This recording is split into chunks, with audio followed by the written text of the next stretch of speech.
සාදු සාදු සාදු නමෝ තස්ස භගවතෝ අරහතෝ සම්මා සම්බුද්දස්ස නමෝ තස්ස භගවතෝ අරහතෝ සම්මා සම්බුද්දස්ස නමෝ තස්ස භගවතෝ අරහතෝ සම්මා සම්බුද්දස්ස.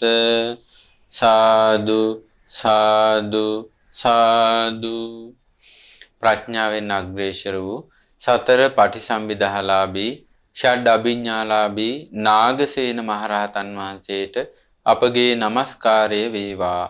සාදු සාදු සාදු. අපගේ ගුරු දේවෝත්තම පින්වත් ලොකු ස්වාමීන් වහන්සේට අපගේ නමස්කාරය වේවා. සාදු සාදු සාදු.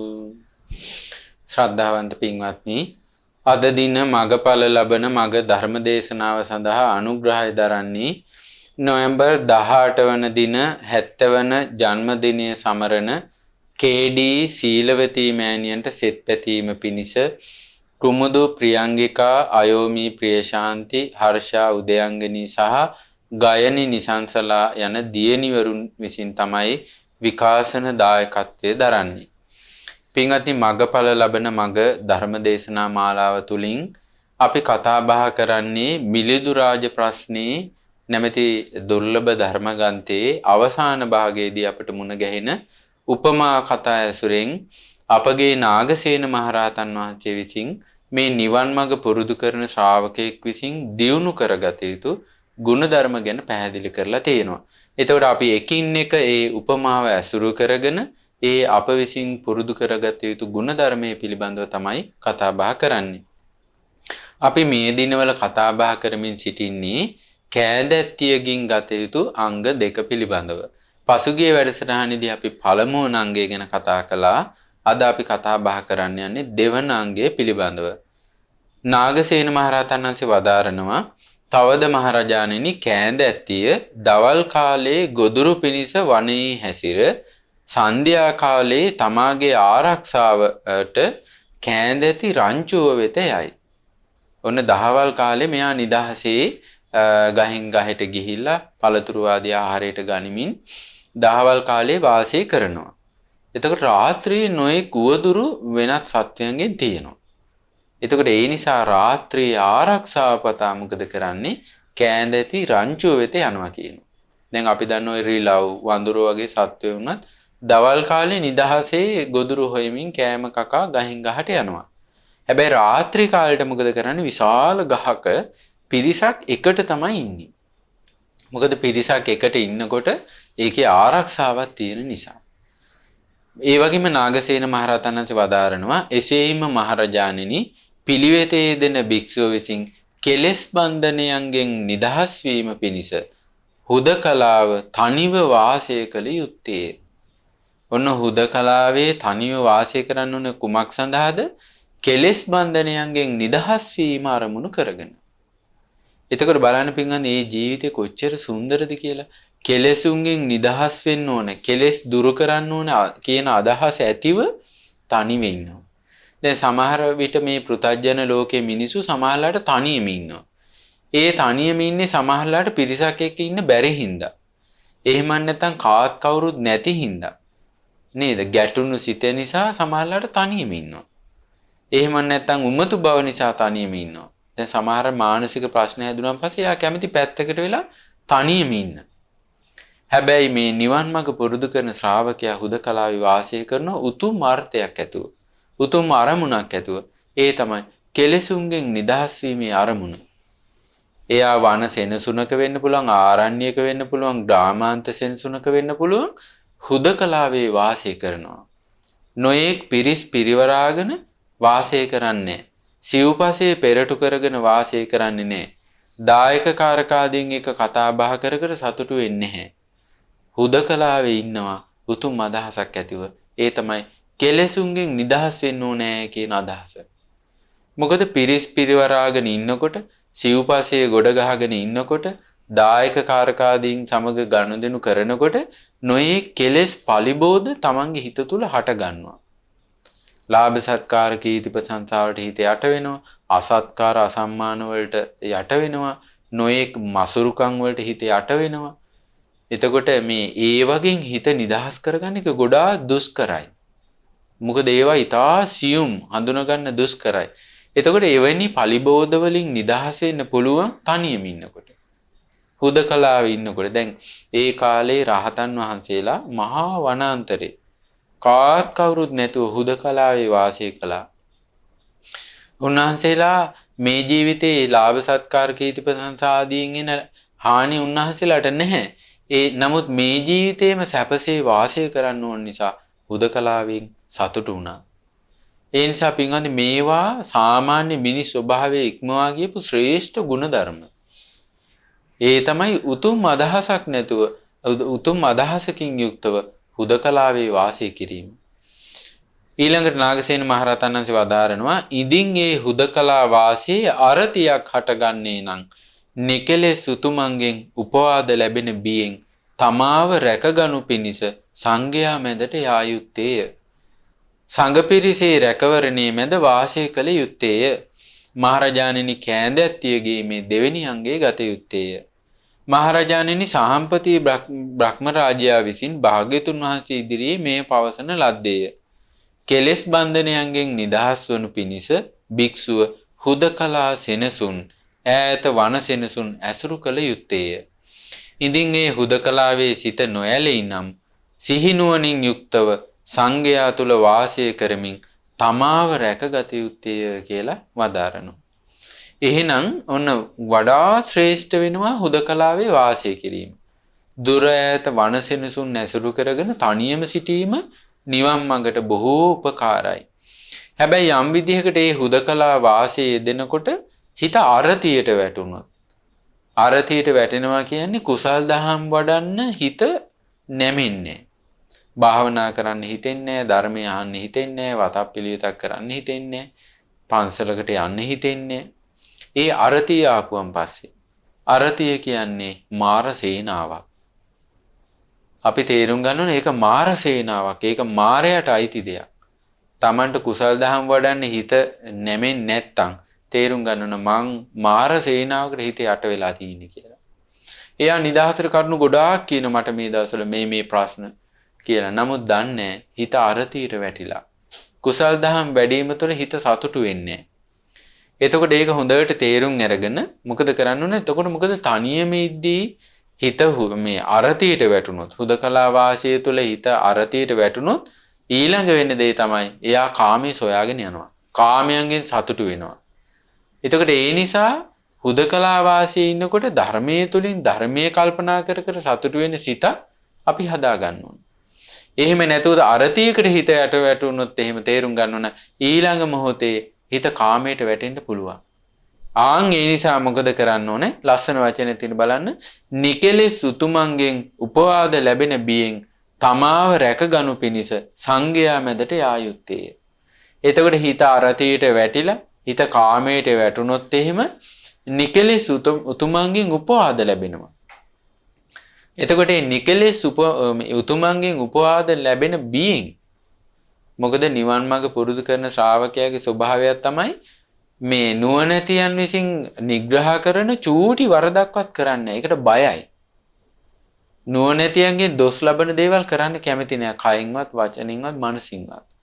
ඒ නිකලෙස් උතුමන්ගේ උපවාද ලැබෙන බයෙන් මොකද කරන්නේ? හිත අරතියට වැටෙනකොට හුදකලාවේ ඉන්නකොට එයා වහා සංඝයා මැදට යන්න ඕන කියනවා. සංඝ පිරිසේ රැකවරණයේ මැද වාසය කරන්න ඕන කියනවා. දැන් අපි දැකලා තියෙන විශාල අලි රංචු ඉන්නවා.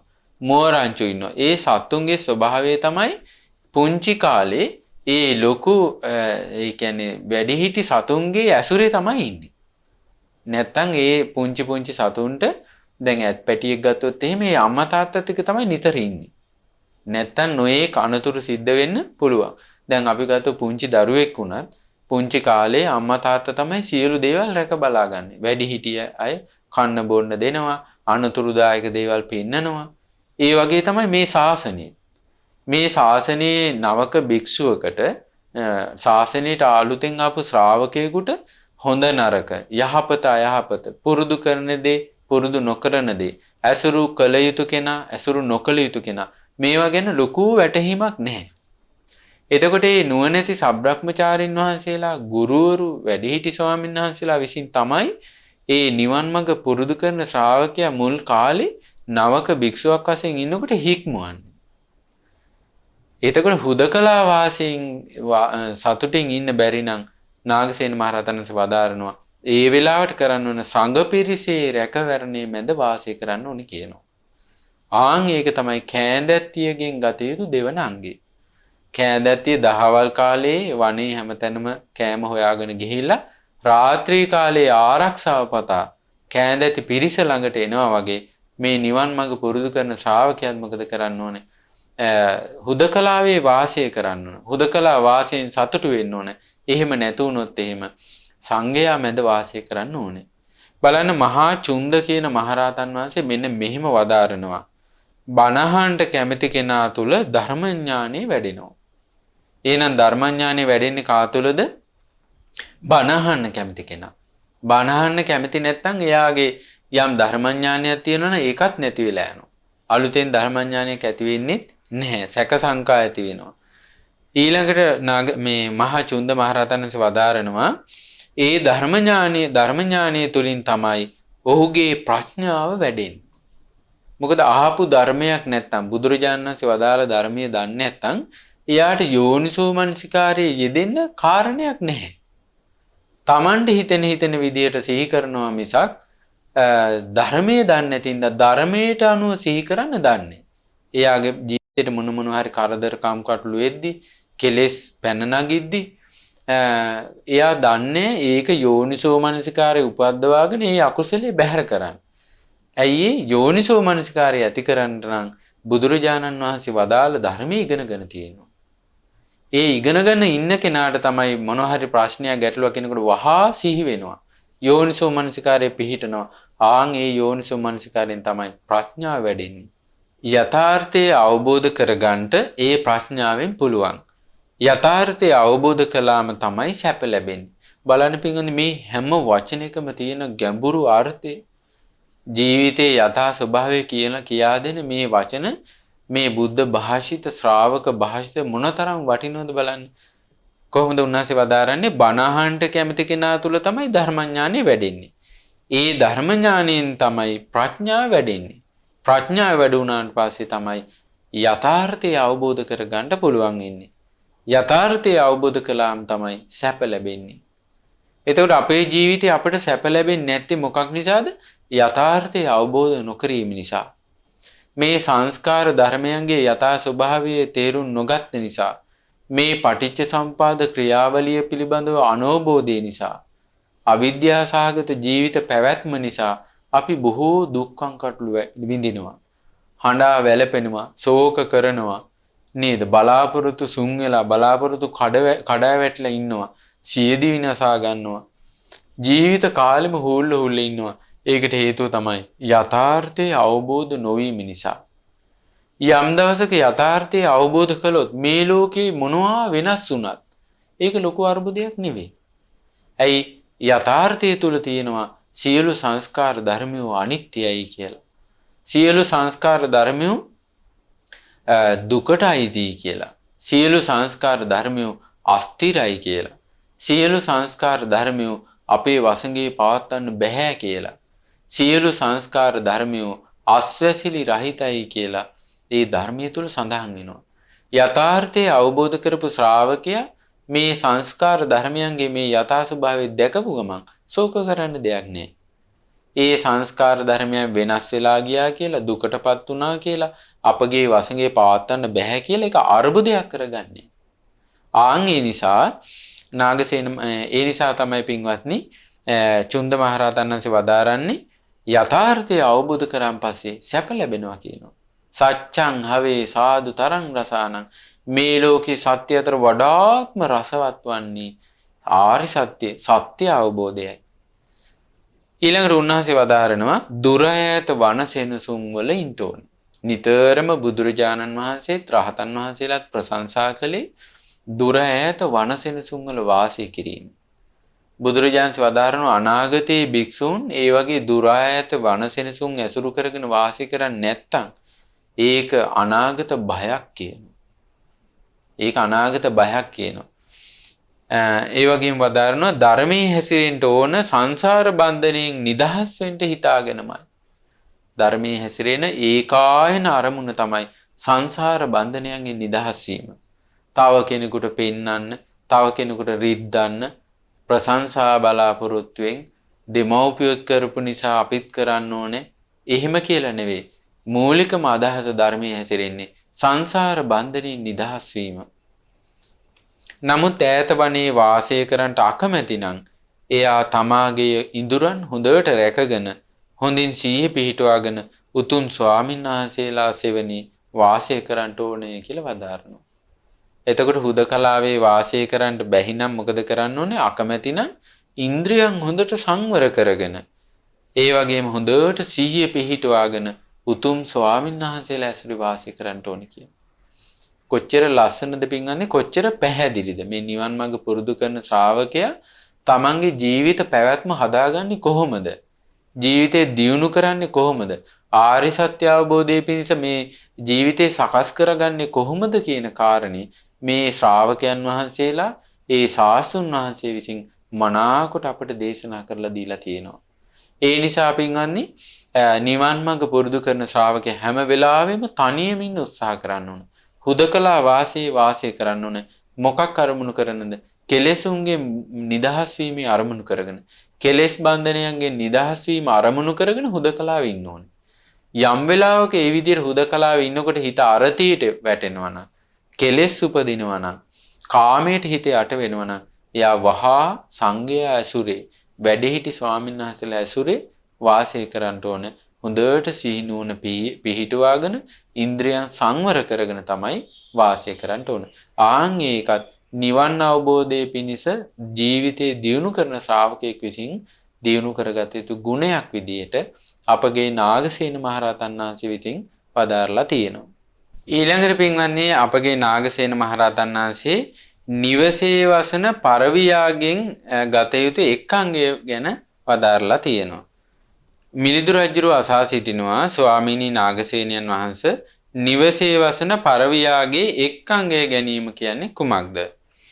නාගසේන මහරහතන් වදාරන මහරජාණෙනි නිවසේ වසන පරවියා අනුන්ගේ ස්ථානයේ වාසය කරන නමුත් එහි ඇති කිසිදු බඩු භාණ්ඩයක නිමිති නොගනී සංඥා බහුල පරිසරයේ මැද මධ්‍යස්ථව වාසය කරනවා. අන්න අපි දන්නේ නැති කාරණයක් මේ පරවියාගේ ස්වභාවයේ සමාලට නගරයක එහෙම නැත්නම් නිවසක බොහෝ දෙනා සංකීර්ණ සමාජයක බොහෝ දෙනා ඇසුරු කරන සමාජයක තමයි ඉන්නේ. හැබැයි එයාගේ ස්වභාවයක් තමයි ඒ තියෙන බඩු බාහිර ආදී හරි ඒ කිසි දෙයක නිමිත්තක් ගන්නෑ. ඒ තැන වාසය කරනවා විතරයි කියනවා. එසේම මහරජාණෙනි පිළිවෙතේ දෙන භික්ෂුව විසින් අනුන්ගේ නිවෙස් වලට ගිය කල්හි එහි සිටින ස්ත්‍රී පුරුෂයන් පිළිබඳව හෝ ඇඳපුටු මේස පිළිබඳව හෝ වස්ත්‍ර පිළිබඳව හෝ ආභරණ පිළිබඳව හෝ උපභෝග පරිභෝග භාණ්ඩ පිළිබඳව හෝ නොයේ කෑම බීම පිළිබඳව හෝ නිමිත්තක් නොගත යුත්තේය. මධ්‍යස්ථ භාවයෙන් සිටිය යුත්තේය. තමා පැවිද්දෙක්ය යන ශ්‍රමණ සංඥාව පිහිටුවාගෙන සිටිය යුත්තේය.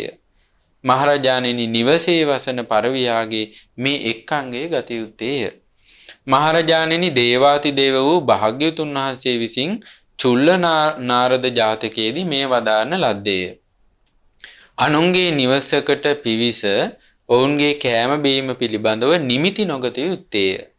පමණ දැන කෑ යුත්තේය. පමණ දැන වැළඳිය යුත්තේය.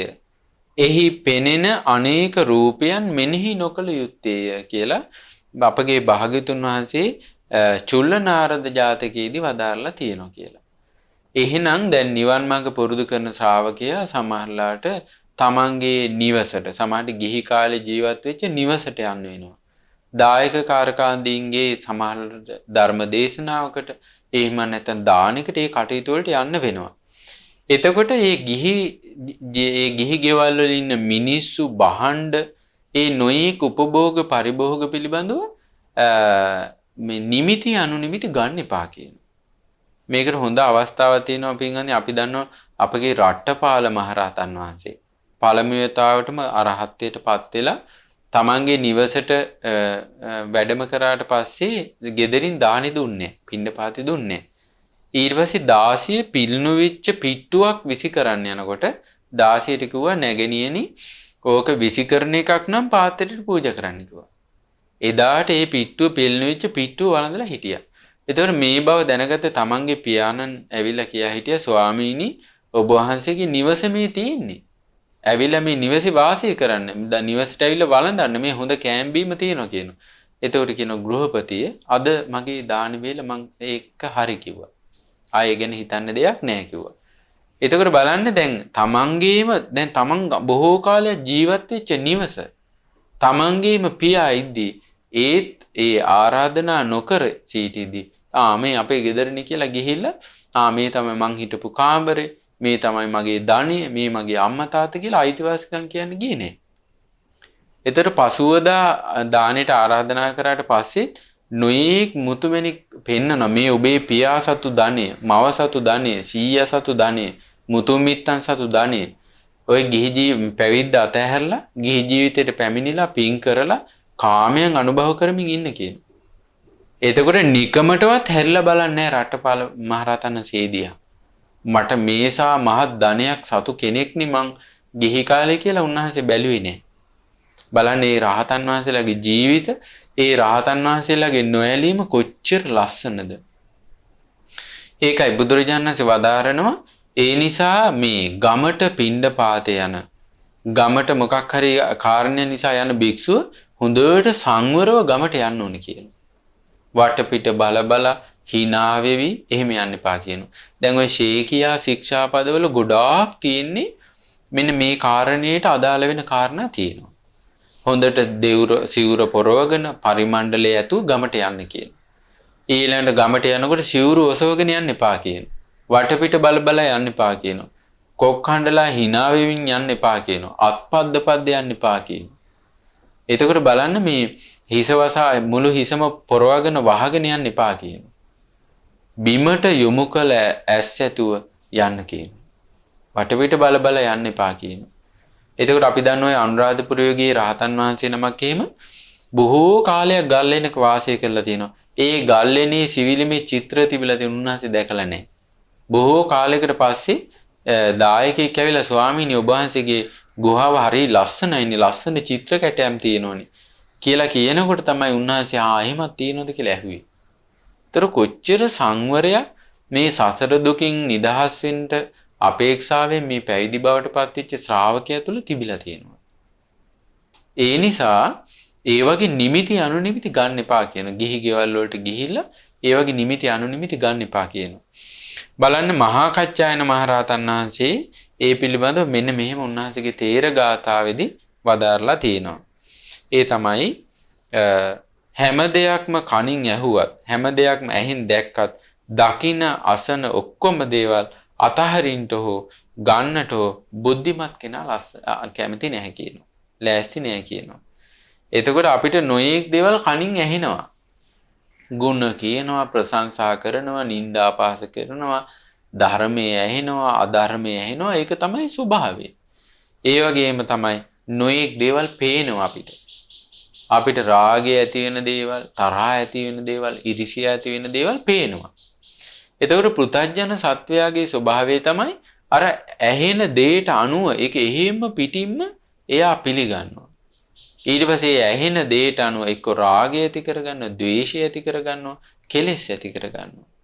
එහෙම නැත්නම් දකින්න රූප වලට අනුව රාගය ඇති කරගන්නවා, ද්වේෂය ඇති කරගන්නවා, iriසියාව ඇති කරගන්නවා. නොයේ කෙලෙස් අර්බුද අභ්‍යන්තරය තුල ඇති කරගන්නවා.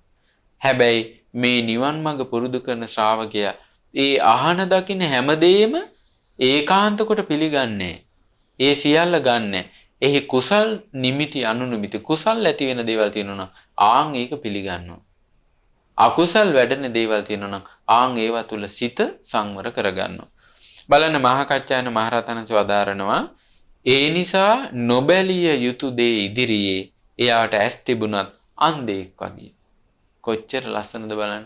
නොබලිය යුතු දේවල් තියෙනවා. කෙලෙස් අරුබුද අභ්‍යන්තරේ උපදින දේවල් තියෙනවා. එතකොට ආන් ඒවා තියෙනකොට මොකද කරන්නේ? අන්ධෙක් වගේ වාසය කරනවා. කිසිවක් නොදැක්කා වගේ ඉන්නවා. දැන් අපි ජීවිතේ එක එක ඒවා කරන්න කියන්නේ යනකොට අපි දකින්න කෙලෙස් හටගන්න දේවල්. එතකොට එතන ඉන්නවා අන්ධෙක් වගේ, නොදැක්කා වගේ ඉන්නවා. නොඇසිය යුතු දේ ඉදිරියේ එයාට කන් තිබුණත් බිහිරෙක් වගේ.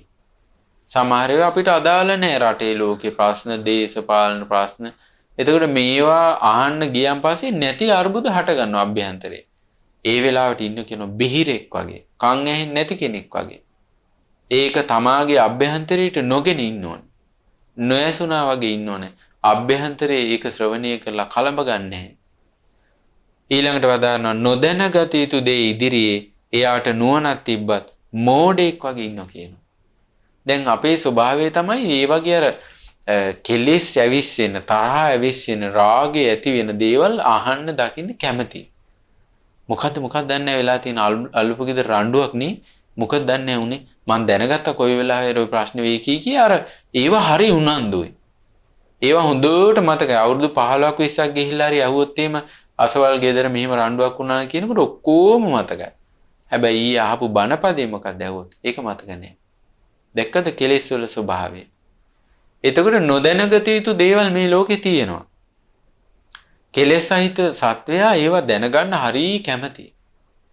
හැබැයි නිවන් මඟ පුරුදු කරන ශ්‍රාවකයා නොදැනගත යුතු දේ ඉදිරියේ එයාට නුවණ තිබ්බත් මෝඩයෙක් වගේ ඉන්නවා කියනවා. ඊළඟට වදානවා නොකල යුතු දේ ඉදිරියේ එයා බලවතෙක් වුණත් දුර්වලයෙක් වගේ ඉන්නවා කියනවා. නොකල යුතු දේවල් අපි හිතමු ඔන්න මොකක් හරි රණ්ඩු සරුවලක් ඇති වෙනවා. මිනිස්සු අතර බහින් බස් වීමෙන් තියෙනවා. අපිට ඇවිල්ලා කවුරු හරි හොඳටම බනිනවා. අපි සමහරට හොඳ බලවත් කෙනෙක්. අයියා හත්තිය තියෙනවා. අපි අඳුරනා ඉන්න ඕන දෙයක් කරන්න පුළුවන්. හැබැයි හැබෑවටම නිවන් මඟ පුරුදු කරන ශ්‍රාවකයා ඒ වෙලාවෙ ඉන්නේ දුර්වලයෙක් වගේ. තමයන්ගේ ඇඟේ පතේ හයිය, සල්ලි බලය, තනතුරු වල බලය පෙන්වන්නට යන්නේ. ඇයි ඒක නොකල යුතු දෙයක්? ඒ වෙලාවේ තමන්ගේ බලය, තමන්ගේ ඇඟේ පතේ හයිය, තමන්ගේ ධනය පෙන්නලා තව කෙනෙකුට හිංසා පීඩා කිරීම කියන්නේ නොකල යුතු දෙයක්.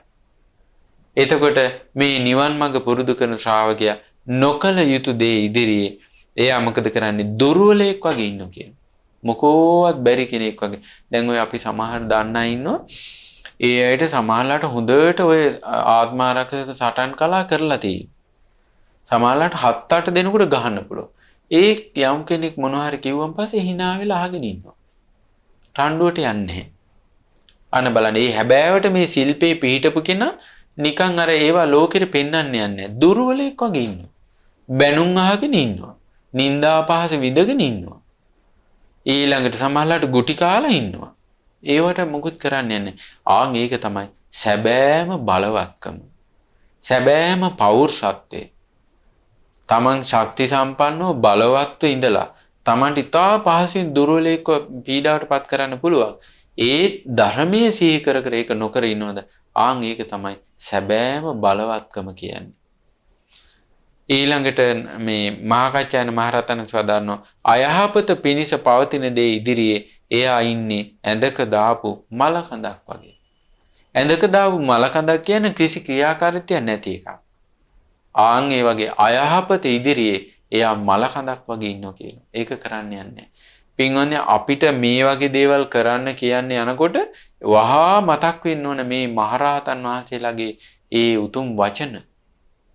ඒ උතුම් වචන සිහි කර කර ඉන්නෝන මල කඳක් වගේ දුර්වලෙක් වගේ යා ඉන්න ඕනේ. අන්ධෙක් වගේ ඉන්න ඕනේ. බිහිරෙක් වගේ ඉන්න ඕනේ. මෝඩෙක් වගේ ඉන්න ඕනේ. කෙලෙස් උපදින තැන්වලදී. ඒ වගේදී අපි බලවතෙක් විදිහට අපි ඒ වෙලාවේ වීරියවන්තයෙක් ඉඳලා හරියන්නේ. ඒ වෙලාව ඉන්න දුර්වලෙක් විදිහට. එතකොට මහාකච්චායන මහරහතන් වහන්සේ ආන් ඒ විදිහට මේ ඇසකනාසය දිව ශරීරය මනස ආදී ඉඳුරන් රැකගන්න ආකාරයේ හරි ලස්සනට පැහැදිලි කරලා දීලා තියෙනවා. ඉතින් ඒ නිසා පින්වත්නි මේ නිවන් මඟ පුරුදු කරන ශ්‍රාවකයා එතකොට මේ කෙලෙස් උපදින නිමිති අනුනිමිති දකින්නකොට මේ බාහිර සමාජයට ගියාම දැන් ගිහි පින්වතුන් උනත් ගියාම සමහරවිට අපි හිතමු මගුල් ගෙදරක යනවා. සමහරට මල ගෙදරක යනවා. මොනවා හරි උත්සවයකට සාදයකට යනවා. ගිහිල්ලා ඇවිල්ලා ඔන්න ගෙදර රණ්ඩු. ඇයි කියන දැක්කද අර ගෙදර තිබ්බ පුටු සැටිය? දැක්කද ෆ්‍රිජ් එකේ සයිස් එක? දැක්කද වාහනේ හැටි? දැක්කද දාගෙන හිටපු මාළේ වටිනාකම? ඕවා කියා රණ්ඩු ඇති කරගන්න. ඇයි අරව ඔක්කොම නිමිති අනුනිමිති අරගෙන ඇවිල්ලා තියෙන්නේ? අභ්‍යන්තරේ අරුබුද හට ගන්නවා. එතකොට නිවන් මඟ පුරුදු කරන ශ්‍රාවකයා හැම වෙලාවෙම නිදහස් සිතින් වාසය කරනවා. නොඇලුණු සිතින් වාසය කරනවා. නොගැටුණු සිතින් වාසය කරනවා. හැම වෙලාවෙම කෙලෙසුන්ට හිත යට වෙන්න දෙන්නේ නැතුව වාසය කරන කොච්චර ලස්සනයිද මේ ශ්‍රාවකයාගේ ජීවිතේ. ඒකයි මේ නිවන් මඟ පුරුදු කරන ශ්‍රාවකයා සුපටිපන්නයි. රාග දේශ මොහ දුරු කිරීමට පිළිපම් පිරිසක්. උජුපටිපන්නයි. නිවන් මඟට ඍජු ආර්ය අෂ්ටාංගික මාර්ගය පුරුදු කරන පිරිසක්. න්‍යායපටිපන්නයි. චතුරාර්ය සත්‍ය අවබෝධ කරන අදහසින් යුතුව නිවන් මඟ පුරුදු කරන පිරිසක්. ඒ වගේම සාමීචි පටිපන්නයි. තමන් ඉගෙන ගන්න ධර්මයේ කරුණාවෙන් අන් අයට කියලා දෙන පිරිසක්. ඒ වගේ ගුණ දරන ශ්‍රාවක සංඝයා තමයි ආහුනේය, පාහුනේය, දක්ඛිනේය, අංජලි කරණීය, අනුත්තර පුඤ්ඤක්කෙත්තන් කියන උතුම් ගුණ වලින් සමන්විත වෙන්නේ.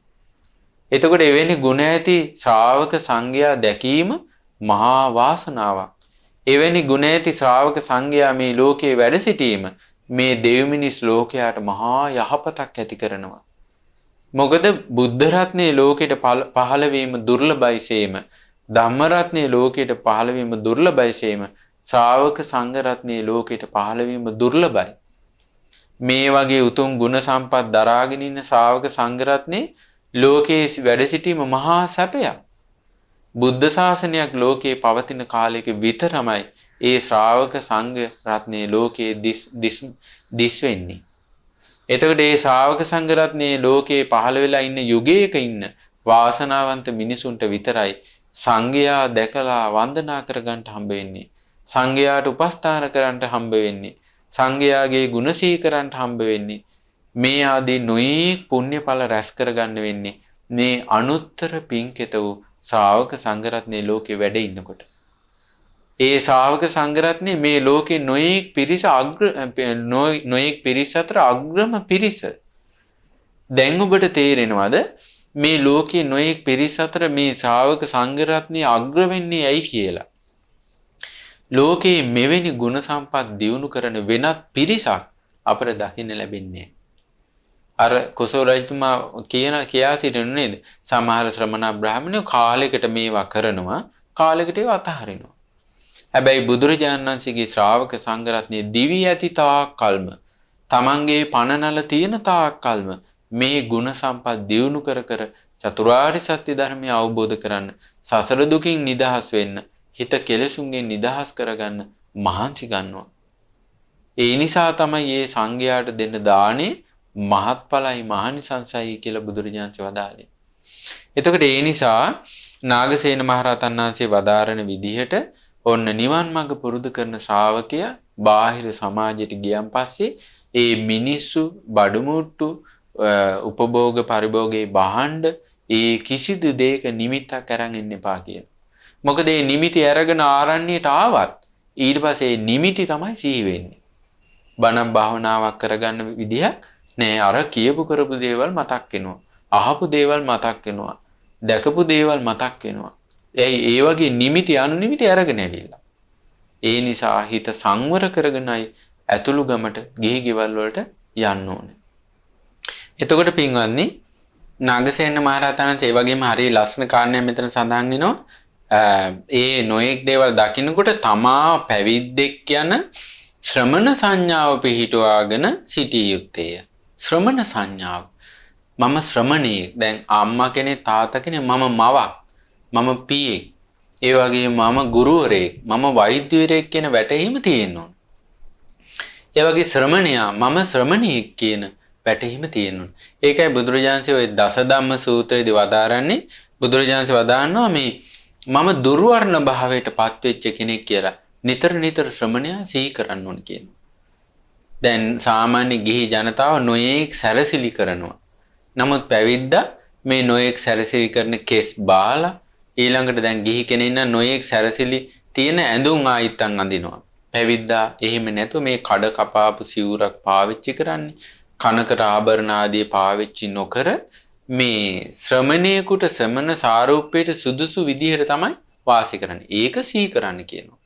ඒ වගේම තමයි මං අනුන්ගෙන් ලැබෙන චීවර පිණ්ඩපාත සේනාසන ගිලම්පස ආදී සිව්පසේ අනුන්ගෙන් මං යැපෙන්නේ කියලා නිතර නිතර සිහි කරන්න කියනවා. ඒ වගේම තමයි මම පැවිද්දන්ට ගැළපෙන වූ ආකල්පෙන් යුතුව වාසය කරනවා. මම මේ ගිහියන්ට සුදුසු ආකල්පෙන්නේ පැවිද්දන්ට සුදුසු ආකල්පෙන් යුතුව වාසය කරනවා කියලා නිතර නිතර සිහි කරන්න කියනවා. මම පැවිද්දන්ට සුදුසු ආකල්පෙන් වාසය කරන්නේ කියලා සිහි කරන්න ඕනේ.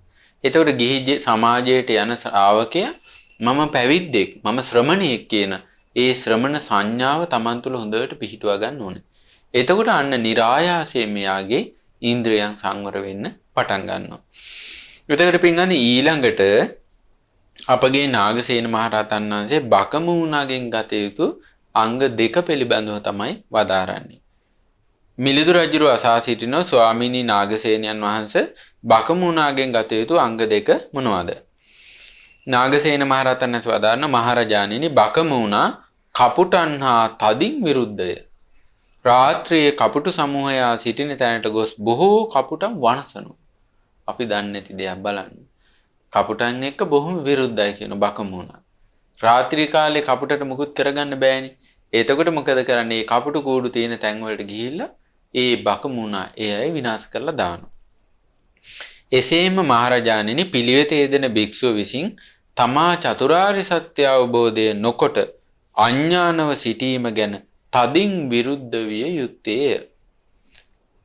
තනිවම හුදකලාවේ වාඩි වී ඒ අනුවණකම මර්ධනය කළ යුත්තේය.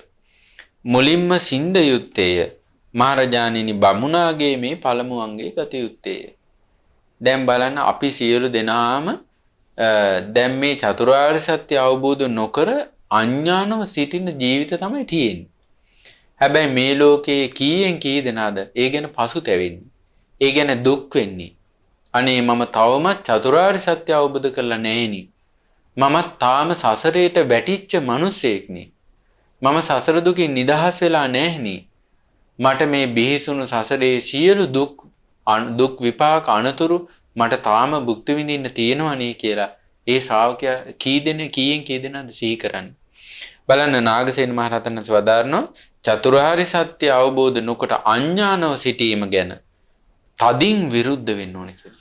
ඒ ගැන කැමැත්තක් නැතුව මම මේ තාම ආර්ය සත්‍ය අවබෝධ කරලා නැහෙනි කියලා තදින් ඒ සම්බන්ධව විරුද්ධ වෙන්න කියනවා. ඒ නිසා තනිවම හුදකලාවේ වාසය කරමින් ඒ අනුවණකම මර්ධනය කරන්න මහන්සි ගන්න කියනවා. අන්න බලන්න. මුලින්ම සිඳින්න ඕන කියනවා. චතුරාර්ය සත්‍ය පිළිබඳව අනවබෝධය. හරියට අර බකමූණ රාත්‍රී කාලේ කපුටු සමූහය ළඟට ගිහිල්ලා ඒ කපුටයන් විනාශ කරලා දානවා වගේ නිවන් මඟ පුරුදු කරන ශ්‍රාවකයා චතුරාර්ය සත්‍ය ධර්මයේ අවබෝධ නොකිරීම නම් වූ අඥානකම විනාශ කරලා දාන්න කියනවා. දුරු කරලා දාන්න කියනවා. හුදකලාවේ වාසය කරමින් බණ භාවනා කරමින් සිහිනුවන දියුණු කර ඒ චතුරාර්ය සත්‍ය ධර්මයේ අනවබෝධය නම් වූ ඒ අඥානකම දුරු කරන්න මහන්සි ගන්න කියනවා. ආන් ඒක තමයි බකමූණගෙන් ගත යුතු පළවන අංගයේ විදියට නාගසේන මහරහතන් වහන්සේ වදාරලා තියෙන්නේ. එතකොට පින්වත්නි අපිට මේ කාරණේ පිළිබඳව යම් තේරුම් ගන්න හොඳ සිදුවීමක් බුද්ධ කාලේ රහතන් වහන්සේ නමගේ ජීවිතය තුළ සිදු වුණා. අපි ඒ කාරණේ බලමු. ඒ තමයි සප්පදාස මහරහතන් වහන්සේගේ ජීවිතය. උන්වහන්සේ මෙන්න මෙහෙම වදාරනවා. මම මහාන වෙලා අවුරුදු 25ක් ගෙවිලා ගියා. ඇසුරු සනක් පමණ කාලයක්වත් සිතේ සමාධියක් ඇති කරගන්නට මට බැරි වුණා. අවුරුදු 25ක් මහාන වෙලා ඇසුරු සනක් ගන්න මොහොතක්වත් හිත එකඟ වෙලා නැහැ. බලන්න බුදුරජාණන් වහන්සේලා වැඩ ඉඳිද්දි රහතන් වහන්සේලා වැඩ ඉඳිද්දි බුදුරජාණන් වහන්සේගෙන්ම ධර්මයේ ශ්‍රවණය කරද්දී ඒ වගේම අරහත්ත්වයට පින තියෙද්දී අවුරුදු 25ක් ගහන කාලයක තුල ඇසුරු සනක් ගන්න මොහොතක් හිත එකඟ වෙලා නැහැ. ତොර ජීවිතේ කොච්චර පසුතැවීමක් කනගාටුවක් තියෙන්නේ නැද්ද? මොකද මේ රහතන් වහන්සේගේ සසරේ කර්ම විපාකයක් නිසා මේක උනේ. මං හිතේ ඇති වෙන කාමරාගෙන් හරියට පීඩවින්දා.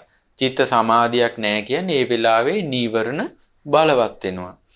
සිතේ එකඟ බවක් ඇති උනේ නැහැ. අන්තිමේදී හඬා වැළපෙමින් හිසේ අත් බැඳගෙන වෙහෙරෙන් වෙහෙරට ගියා. වෙහෙරක් පාසා හිස අත් බැඳගෙන අඬා ගියා. බලන්න මේ රහතන් වහන්සේලා ඒ අරහත්ත්වයට පෙර පවා කුසල් දහම් වඩන්න කොච්චර ආස කරලා තියෙනවද? අකුසලයන්ගේ බැට කනවා, දුක් පීඩා විඳිනවා. මේ සසරට වැඩිච්ච සත්‍යයන්ට නොයේ කෙලෙස් නිසා, කර්ම විපාක නිසා, සසර පුරුදු නිසා බැට කණ්ඩ වෙන වෙලාවල් තියෙනවා. හැබැයි ඒත් නිවන් මඟ අතහරින්න නැතුව වෙහෙරෙන් වෙහෙරට හිස අත් බැඳගෙන අඬා ගිහින් තියෙනවා. බුදුරජාණන් වහන්සේ මේක දකින්න නැතිනි පින්වත්නි. ඉරිදිමත් රහතන් වහන්සේලා මේක දකින්න නැතිනි පින්වත්නි. සසරේ තමන්ම කරපු කර්ම විපාකයෙන් බැට කනවා. අද එහෙම කී දෙනෙක් ඇද්ද? සසර පුරුදු නිසා, කෙලෙස් නිසා, කර්ම විපාක නිසා, නොපෙනෙන ලෝකයේ බලවේග නිසා දුක් විඳිනවා. එතකොට එහෙම කියලා නිවන් මඟ අතහැරියා කියලා විසඳුමක් වෙන්නේ නැහැ. ඒ බැටේ කෑගෙන ඒ දුක් විඳගෙන කරන්න ඕන. කාලයක් යනකොට තමයි ඒකේ යහපත් විපාක දකින්න පුළුවන් ඉන්නේ. බලන්න මේ රහතන් වහන්සේ අවුරුදු 25ක් හිතේ සමාධිය ඇතුන් නැහැ කියලා ශාසනය අතහැරියේ නැහැ. ආයේ ගිහි ජීවිතයටපත් වෙන්න කල්පනා කළේ නැහැ. බලන්න උන්වහන්සේ වදාරනවා ආයුධයක් අරගෙන හරි මං සීදි විනාසා ගන්නවා. මේ ජීවිතයේ ඇති ඵලය කුමක්ද? ශ්‍රද්ධාවෙන් පැවිදුණ මං වගේ කෙනෙක් මේ උතුම් ජීවිතය අතහැරලා ගිහියෙක් වශයෙන් මැරෙන්නේ කොහොමද? අන්න කල්පනා කරනවා මම ශ්‍රද්ධාවෙන් මේ පැවිදි වෙච්ච කෙනෙක්. ඒතර මං ගිහි වෙලා ඉන්න එක මට ගැලපෙන්නේ නැහැ. මං ගිහියෙක් වශයෙන් කොහොමද මැරෙන්නේ? ඊට වඩා පැවිද්දෙක් වශයෙන් මැරෙන එක උතුම් කියලා හිතුණා. ඉතින් මං දැලිපිහි අතටගෙන ඇඳේ වාඩි වුණා. බෙල්ලේ නහර කපා දමන්නට හිතට ගත්තා. දැලිපිහියේ බෙල්ලට තිබ්බා. බලන්න මේ තමන් ආදරය කරපු කෙනා නැති වුණා කියලා නෙවෙයි මේ සීදී නසා ගන්න කියලා ඉලෑස්ති වෙන්නේ. ආදරය කරපු කෙනා වෙන කෙනෙක් එක්ක ගියා කියලා නෙවෙයි. ඉඩම් ප්‍රශ්නයන් නිසා නෙවෙයි. වෙන කෙලෙස් ප්‍රශ්නයක් අරුබුදයක් නිසා නෙවෙයි. සසර දුකින් නිදහස් වෙන්න බැරි වුණ නිසා ඇතිවෙච්ච සංවේගය නිසා. බොහෝ කාලයක් බණ භාවනා කරලා බෙර වීරිය වඩලා පින් රැස් කරලා හැමදේම කරලා සසර දුකින් නිදහස් වෙන්නේ. ඒ නිසා ඇතිවෙච්ච සංවේගය නිසා සීදී නසා ගන්න කල්පනා කළා. එතකොට දැලිපිහිය බෙල්ලට තියෙනකොටම ඒ තුලින්ම මට යෝනිසෝ මනසිකාරය ඇති වුණා. මේ කෙලෙස් වල ආදීනව ප්‍රකට වුණා. අවබෝධයෙන් යුතු කලකිරීම ඇති වුණා. අන්න බලන්න. ඒ තුලින් මගේ හිත කෙලෙසුන්ගෙන් නිදහස් වුණා. මේ ධර්මයේ ආශ්චර්යය බලන්න. මා ත්‍රිවිද්‍යාව ලබා ගත්තා. බුදු සමිඳුන්ගේ සසුන සම්පූර්ණ කරා කියලා සප්පදාස මහරහතන් වහන්සේ වදාරනවා. එතකොට බලන්න මේ රහතන් වහන්සේලා අරහත්ත්වයට පෙරම මේ කෙලෙස් සහිත ජීවිතය පිළිබඳව කලකිරලා ඉඳලා තියෙනවා. චතුරාර්ය සත්‍ය අවබෝධ නොකර සිටින මේ අඥානකම ගැන කලකිරලා වාසය කරලා තියෙනවා. එතකොට අද වර්තමාන සත්වයාට මිනිසුන්ට චතුරාර්ය සත්‍ය පිළිබඳව වගේ වගක් නැහැ. අනවබෝධයෙන් ඉන්නේ. හැබැයි ඒ ගැන පසුතැවීමකුත් නැහැ. අපාය යන්න උනොත් යනවා කමන්නේ මන් යන්නේ කියලා හිත හදාගන්න. මොනතරම් අවාසනාවක්ද. ඒ නිසා නිවන් මඟ පුරුදු කරන ශ්‍රාවකයා ඒ තමන්ගේ අනවබෝධය පිළිබඳව කනගාටුවෙන් ඉන්න ඕනේ. ආන් ඒ කෙනාට තමයි යම් දවසක චතුරාර්ය සත්‍ය අවබෝධය කරන්නට වාසනාව ලැබෙන්නේ. එතකොට ඒ ගැන පසුතැවීමක් තිබ්බොත් තමයි ඒ අඥානකම නැති කිරීම පිණිස ඒ නිවන් මඟ පුරුදු කිරීම පිණිස මහන්සි ගන්නේ. කල්යාණ මිත්‍රයන් ඇසුරු කරන්නේ. සද්ධර්ම ශ්‍රවණය කරන්නේ. ඊළඟට වත්පිළිවෙත් ආදී කරන්නේ. ධර්මයේ ඉගෙන ගන්නේ. බණ භාවනා කරන්නේ. නේද? එහෙම නැත්තම් එහෙම ඒ දැන් බලන්න බුදුරජාණන් වහන්සේ වදාරන්නේ දැන් ඔන්න කෙනෙකුට උදේ මේ හොඳාර උල් තියෙනෝනේ ඒ කාලේ අර උල් වලින් හෙල්ල වගේ මේ උල් තියෙන ඒ වගේ අනිනවා. ඔය යුද්ධ කලකෝලහල වලදී වගේ ඒවා පාවිච්චි කරනවා. එතකොට මේ උලකින් උල් පාරවල් උදේට 100ක් අයින්නවා කියනවා. දවල්ට 100ක් අයින්නවා කියනවා. රාත්‍රියට 100ක් අයින්නවා කියනවා. බුදුරජාණන් වදාරනවා යම් විටක ඒ විදිහට දවසකට උල් පහරවල් 300 ගානේ අවුරුදු 100ක් උල් පහරවල් කෑවට පස්සේ යම් කෙනෙකු සෝතාපන්න වෙනවා කියනවනම් ඒකට කැමති වෙන්න කියනවා. ඇයි මේ සසරේ සෝතාපන්න නොවි සතර අපායට වැටෙමින් යන ගමන තුල විඳින්න තියෙන දුක ඊට වඩා බොහෝ වැඩි. ඒ දුක බොහොම පුංචි දෙයක් කියනවා. දැක්කද අඥානකමේ තියෙන දුක් විපාක අඥානකමේ තියෙන බරපතල බව. ඒ ඥානෙ ඇති වෙන සෝතාපන්න බව ඇති වෙන්න හුල් පහරවල් 300 ගානේ අවුරුදු 100ක් හුල් පහරවල් කන්න තියෙනවනේ ඒකට කැමති වෙන්න කියනවා. දැක්කද? ඒ නිසා පින්වත්නි අපි මේ අර විසාකාවගේ යහළුවන්ට බුදුරජාණන් වදාළේ මේ අනවබෝධයෙන් අවිද්‍යාව අන්ධකාරයෙන් වැහිලා ඉන්න උඹලා මොකටනම් hina වෙනවද කියලා අහනවා. නේද? එතකොට ඒ නිසා අපි මොනවා ජයග්‍රහණය කළත් මොනවා දේවල් අපට ලැබුණත් අපි කොච්චර hina වෙලා හිටියත් අපි චතුරාර්ය සත්‍ය අවබෝධ කරලා නැත්නම් අපේ ජීවිතයේ තියෙන විශාල අභියෝගයක් විශාල අවදානමක් තියෙනවා. මොකක්ද අවදානම? අපි ආය සතර අපායට වැටෙන්න පුළුවන්. මේ තියෙන අවස්ථාව සම්පූර්ණ නැති වෙන්න පුළුවන්. ආය මේ බිහිසුණු දුක් සහිත සසරට අපි වැටෙන්න පුළුවන් කියන අවබෝධය අපිට තියෙන්න ඕන. ඒ වගේම මේ සසරේ ගමන් කරද්දී අපිට අපේ ජීවිතය පිළිබඳව කිසිම සහතිකයක්, කිසිම රැකවරණයක්, කිසිම ආරක්ෂාවක්, කිසිම පිහිටක් අපිට නැහැ කියලා අපි තේරුම් ගන්න ඕනේ. චතුරාර්ය සත්‍ය අවබෝධය තුලින් තමයි යම් කෙනෙකුට ආරක්ෂාව, පිහිට, රැකවරණය, පිළිසරණ ලැබෙන්නේ. ඒ තාක්කල් මේ ජීවිතයේ අනතුරක තියෙන්නේ. ඒ නිසා පින්වත්නි හරියට නාගසේන මහරහතන් වහන්සේ වදාරනවා බකමූණා අර මේ කපුටන් එක්ක තදින් විරුද්ධ නිසා රාත්‍රී කාලෙට ගිහිලා කපුටන් වනසලා දානවා වගේ මේ නිවන් මඟ පුරුදු කරන ශ්‍රාවකයා චතුරාර්ය සත්‍ය අවබෝධ නොකොට අඥානකව සිටීම ගැන තදින් විරුද්ධ වෙන්න ඕන කියනවා. තනිව හුදකලාවේ වාඩි වී ඒ අනුවණකම මර්ධනය කරන්න මහන්සි ගන්නට කියනවා. මුලින්ම ඒ අනුවණකම සිඳලන්න ඕන කියනවා. ආන් ඒක තමයි බකමූණගෙන් ගත යුතු පළවන අංගයේ විදිහට නාගසේන මහරහතන් වහන්සේ විසින් වදාරලා තියෙන්නේ. ඒ නිසා පින්වත්නි අපි හැමෝම චතුරාර්ය සත්‍ය අවබෝධ කරන්න ඕනේ කියන මූලික අදහසින් ඒ අග්‍ර උතුම් අරමුණින් යුතු තමයි ධර්මය අහන්න ඕනේ, දන් දෙන්න ඕනේ, වත්පිළිවෙත් කරන්න ඕනේ, හැමදේම කරන්න ඕනේ. ආන් ඒ තුල තමයි අපේ ජීවිතේ ස්ථිරසාර විසඳුමක් ලැබෙන්නේ. ඒ නිසා පින්වත්නි අපි මේ මිලිඳු රාජ ප්‍රශ්නයේ උපමා කතා ඇසුරෙන් මේ නිවන් මඟ පුරුදු කරන ශ්‍රාවකයෙක් විසින් දියුණු කරගත යුතු මේ ගුණධර්ම ගැන කතා බහ කරද්දී අපි මේවා ඉගෙනගෙන එකින් එක අපේ ජීවිතේ පුරුදු කරගෙන ඒ ආර්ය සත්‍ය අවබෝධය නොකර සිටීම නැමැති අඥානකම දුරු කරගන්න මහන්සි ගන්න ඕනේ. ඉතින් අද දවසේ පින්වත්නි අපට අදට નિયમિત කාල වේලාව අවසන් වෙනවා. අපි පුණ්‍ය අනුමෝදනාව කර සිටිමු. අද දවසේත් අප රැස් කළ සියලු පුණ්‍ය ධර්මයෝ පින් කැමැති සියලු දෙවියෝ සතුටින් අනුමෝදන් වෙත්වා. දිව්‍ය ආයුෂ වර්ණ සැප බල අධිපති භාවයෙන් වැඩිත්වා. ගෞතම බුදු සසුනේ උතුම් චතුරාර්ය සත්‍ය ධර්මය අවබෝධ කරත්වා. සාදු සාදු සාදු. ඒ වගේම රැස් කළා වූ සීල පුණ්‍ය ධර්මයන් අපගේ ගුරු දේවෝත්තම පින්වත් ලොකු ස්වාමීන් වහන්සේට මේ පින් අනුමෝදන් වෙත්වා. පින්වත් ලොකු ස්වාමීන් වහන්සේ නිදුක් වෙත්වා, නිරෝගී වෙත්වා, සුවපත් වෙත්වා, දීර්ඝායු සම්පත් ලබත්වා. ගෞතම බුදු සසුනේ තුම් චතුරාර්ය සත්‍ය ධර්මය අවබෝධ කරගන්න වාසනාව ලැබේවා. සාදු සාදු සාදු. ඒ වගේම විශේෂයෙන් අද දවසේ විකාශන දායකත්වයේ දරන පින්වතුන් නමින් මිය පරලොව ගොස් සිටින AP විල්සන් පියාණන්ට, AP සමීර නිමන්ත සෝවිරාට මේ පින් අනුමෝදන් වෙත්වා.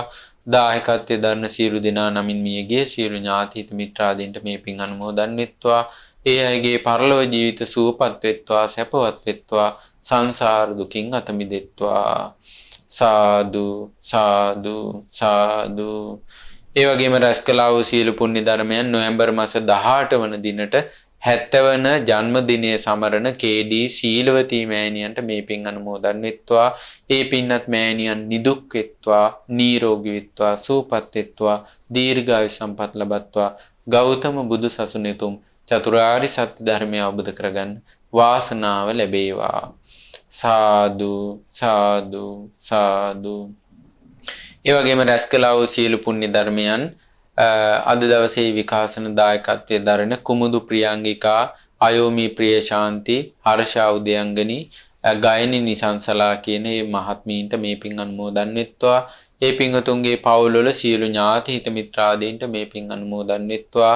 සියලු දෙනාම නිදුක් වෙත්වා, නිරෝගී වෙත්වා, සුවපත් වෙත්වා, දීර්ඝායු සම්පත් ලබත්වා. සියලු දෙනාට සසර දුකින් නිදහස් වෙන්න වාසනාව ලැබේවා. සාදු සාදු සාදු. සියලු දෙනාටම තෙරුවන් සරණයි. නමෝ බුද්ධාය. මෙවැනි වටිනා ධර්මදේශනා ශ්‍රවණය කිරීමට ශ්‍රද්ධා ඩේලි YouTube චැනලය සබස්ක්‍රයිබ් කරන්න.